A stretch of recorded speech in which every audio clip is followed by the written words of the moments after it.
ఆపద మొక్కులవాడు, కలియుగ దైవం, ఇలా రకరకాల పేర్లతో భక్తులకు అండగా ఉంటున్నాడు ఆ తిరుమల శ్రీనివాసుడు. తెలుగువారు ఎక్కడున్నా ఆ గోవిందుడిని దర్శనాన్ని ఏడాదికి ఒక్కసారైనా చేసుకోవాలని తపన పడుతూ ఉంటారు. అందుకే తిరుమలలో నిత్యం భక్తుల రద్దీ కొనసాగుతుంది. తిరుమలకు వెళ్లిన వారి మనసు ఎంతో ఉల్లాసంగా ఉంటుంది.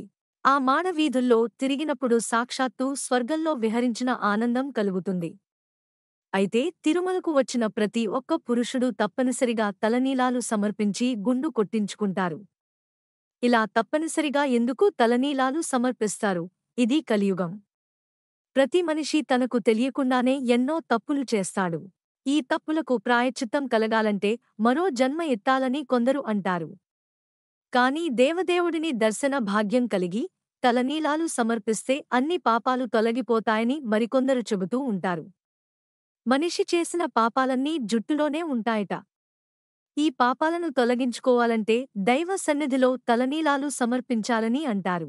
హిందూ శాస్త్రం ప్రకారం ప్రతి వ్యక్తి పుట్టిన నుంచి చనిపోయే వరకు పలుసార్లు తలనీలాలు తప్పనిసరిగా సమర్పించాల్సి ఉంటుంది. జన్మించిన శిశువు పుట్టువెంట్రులకు ముందుగా ఇలవేల్పుకు సమర్పిస్తారు. ఆ తరువాత మొక్కుబడుల దేవళ్లకు ఇస్తారు. ఇలా పలుసార్లు తలనీలాలు సమర్పించడం వల్ల అప్పటివరకు చేసిన పాపాలు తొలగిపోతాయని భక్తులు నమ్ముతారు. అయితే తిరుమలకు వచ్చిన ప్రతి పురుషుడు తప్పనిసరిగా తలనీలాలు సమర్పిస్తాడు. దానికి కారణం ఏంటంటే సాధారణంగా తిరుమలేశుడి భక్తిలో మునిగిన స్త్రీ, పురుషులందరూ తిరుమలకు వస్తూ తలనీలాలు సమర్పిస్తారు. ఒక మనిషి చేసిన పాపాలతో పాటు జుట్టు ఉండడం వల్ల గర్వం, అహంకారం ఎక్కువగా ఉంటుంది. ఇవి తొలగిపోవడానికి ముందే మొక్కుకున్న ప్రకారం తలనీలాలు సమర్పిస్తారు. అయితే మహిళల శిరోజాలు పెరగడానికి చాలా సమయం పడుతుంది. అందువల్ల కొందరు మాత్రమే తమ శిరోజాలను దేవుళ్లకు సమర్పిస్తారు. మిగతా వారు ముందుకు రారు. పురుషులకు శిరోజాలు తొందరగా వస్తాయి. దీంతో వారికి ఇబ్బంది లేదు.